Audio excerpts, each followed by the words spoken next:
پہلا نام ہے ادیبہ۔ ادیبہ کا معنی ہوتا ہے ادب کرنے والی، اخلاق والی، علم و ادب کی ماہر۔ یعنی ادیبہ کا معنی بہت ہی خوبصورت ہے اور بہت اچھے ہیں۔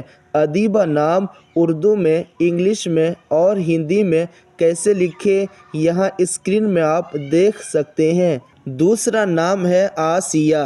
آسیہ نام کا معنی ہوتا ہے مضبوط، ستون، اور یہ فرعون کی ایک بیوی کا نام ہے جو موسیٰ علیہ السلام پر ایمان لائی تھی، یعنی مومنہ عورت۔ تو معنی کے اعتبار سے بھی اور نسبت کے اعتبار سے بھی یہ آسیہ نام بہت خوبصورت ہے۔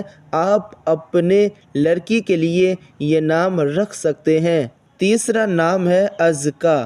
ازکیٰ کا معنی ہوتا ہے بہت زیادہ صاف اور پاک رہنے والی عورت، یعنی وہ عورت جو بہت زیادہ پاک اور صاف رہتی ہو اسے ازکیٰ کہا جاتا ہے۔ تو معنی کے اعتبار سے یہ نام کافی زیادہ خوبصورت ہے۔ آپ اپنے لڑکی کے لیے یہ نام رکھ سکتے ہیں۔ چوتھا نام ہے اریبہ۔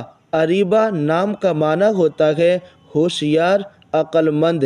یہ نام معنی کے اعتبار سے کافی خوبصورت ہے اور اریبہ نام یہ اکثر لوگ رکھتے ہیں۔ تو معنی کے اعتبار سے یہ نام تو کافی خوبصورت ہے، آپ اس نام کو رکھ سکتے ہیں۔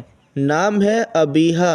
ابیہا نام کا معنی ہوتا ہے سمجھدار، عقل مند۔ یعنی وہ لڑکی جو سمجھدار ہو، عقل مند ہو، ہوشیار ہو اسے ابیہا کہا جاتا ہے۔ تو معنی کے اعتبار سے یہ نام کافی خوبصورت ہے۔ یہ جو نام میں نے آپ کو بتایا یہ کتابوں سے نکالا گیا ہے، لہٰذا یہ تمام نام معنی اور نسبت کے اعتبار سے کافی خوبصورت ہیں۔ ان ناموں میں سے کوئی بھی نام آپ اپنی لڑکی کے لیے رکھ سکتے ہیں۔ چلیے ملتے ہیں نیکسٹ ویڈیو میں۔